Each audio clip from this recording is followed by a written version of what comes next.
وخت مو په خیر د اکسل پروګرام پنځم درس ته بیا هم تاسو ته ښه راغلاست وایم. په ننني درس کې د کنډیشن فارمټینګ موضوع وایو. ډېر مهم او ډېره په زړه پورې موضوع ده نن او ډېره کارېدونکې موضوع چې په اکسل کې ډېر کارول کېږي. کنډیشنل فارمټینګ دلته به یو لنډ تعریف ورکړو. کنډیشن فارمټینګ د څه په خاطر کارول کېږي؟ دا یوې مشخصې ساحې ته د شرط په اساس رنګ او ډیزاین ورکوي. که زه دلته نمرې انتخاب کړم په دې ډول ټولې او بیا راشم په دې برخه کې ورته رنګ ورکړم په دې ډول، دا بدون د قید و شرط نه ما ته رنګ ورکړ. ټولو نمرو ته ما رنګ ورکړ، کوم شرط ما نه درلوده. که چیرې تاسو شرط په اساس غواړئ چې نمرې دغو نمرو ته رنګ ورکړئ، مثال زه هغه زده کوونکو ته چې د 500 نه ټیټې نمرې اخلي سور رنګ ورکړم. یا اتومات خپله اکسل دا کار وکړي. هغه کسان چې د 500 نه البته ټیټې نمرې اخلي د هغوی خانه په سره رنګ واوړي.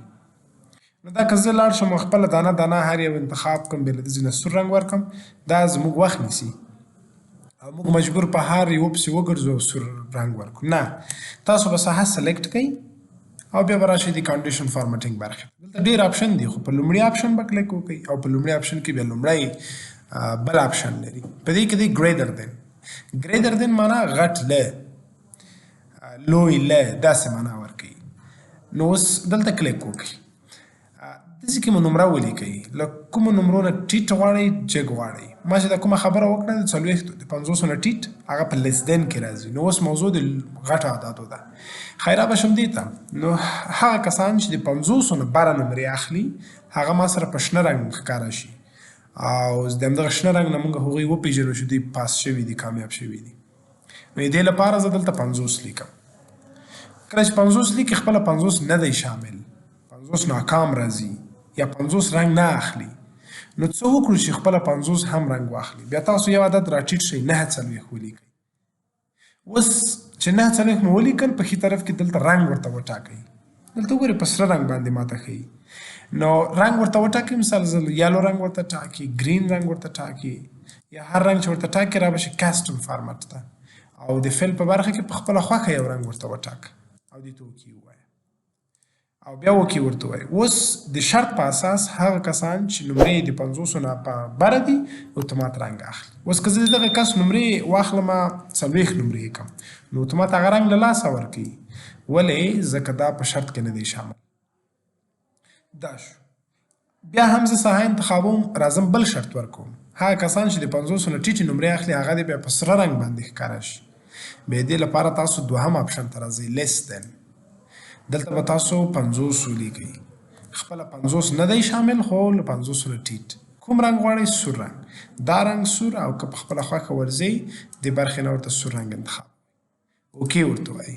اوس نو ډېر ښه، ډېر ساده. ته فقط نمره لیکه، اتومات خپله اکسل د همغه نمرې په اساس درته رنګ ورکوي.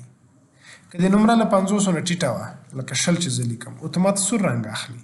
او که د نمره مثال دغه 4 چې سور رنګ یې اخیستی، زه 70 نمرې ورکړم، دا شین رنګ اخلي. یعنې د شرط په اساس ځان ته رنګ او ډیزاین اخلي. راځم بل ته بیټوین دی. بیټوین څه معنا ورکوي؟ بیټوین چې کله تاسو د دوه عددو په منځ کې یو شرط ورکوئ. د دوه عددو په منځ کې داسې، زه داسې یو مثال وړاندې کړم. په دغو نمرو کې هغه کسان چې د 80 نه تر 80 پورې نمرې اخیستې دي، له 80 نه تر 80 دوی په منځني حد کې دي. نه ډېر تکړه شاګردان دي او نه ډېر ضعیفه. نو دوی ته زه یو بل رنګ ورکوم، مثلا ژیړ رنګ ورکوم. دا صاحب انتخاب کې ور به شئ تاسو بیټوین آپشن ته. بیټوین شروع یې له څو نه وي؟ شروع یې له 80 نه وي. خپل 80 پکې شامل دی. تر څو پورې؟ تر 80 پورې. کوم رنګ واخلي؟ زه ورته وایم یلو رنګ واخلي او اوکې ورته وایي. اوس ډېر ښه منظم. که چیرې نمره د 80 نه تر 80 پورې شي، زیړ رنګ اخلي. یا ما خو خیر 80 ولیکه، تاسو بیا مثلا 500 نه یې ونیسئ، دا منځني حد کې دي. هغه کسان چې بیا له 80 نه پورته نمره اخلي هغوی بیا سره شین رنګ واخلي. نو که چیرې د دوه عددو په منځ کې تاسو شرط ورکوئ، بیا تاسو د بیټوین آپشن نه کار واخلئ.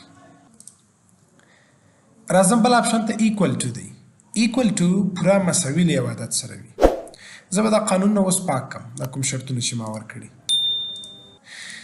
دې نمرو کې بیا غواړم زه یو شرط ورکړم. څه رقم شرط ورکړم؟ هغه داسې چې زه غواړم فقط هغه کسان چې 100 نمرې اخلي پوره هغوی ته یو رنګ ورکړم. پوره 100 اخلي.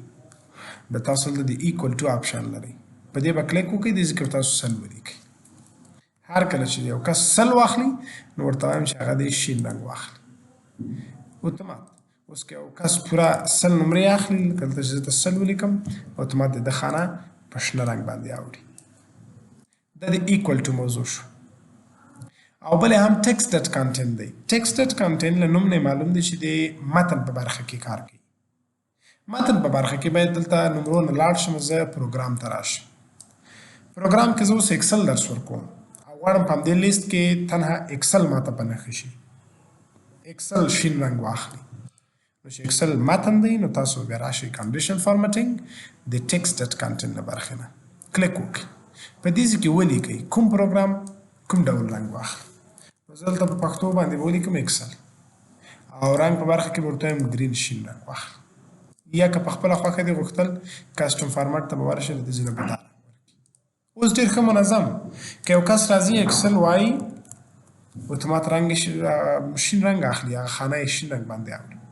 ورډ کولی شي بل رنګ ورکړي، وینډوز ته کولی شي بل رنګ ورکړي، خو د متن په اساس که یو ساحې ته شرط ورکړه او رنګ او ډیزاین دې ورکوو نو د ټکسټ ډټ کانټینټ آپشن نه به کار اخلي. دوه نور آپشن دي چې هغه سره له نور آپشنو په راتلونکي درس کې درته وایم. زموږ د یوټیوب سبسکرایب، لایک او فالو هیر نشي، ځکه ستاسو ملاتړ، ستاسو د دغو درسونو مثبته ګټه موږ ته نور هم انرژي راکوي او د دې سبب ګرځي چې موږ د پروسې ته لا دوام ورکړو. مننه.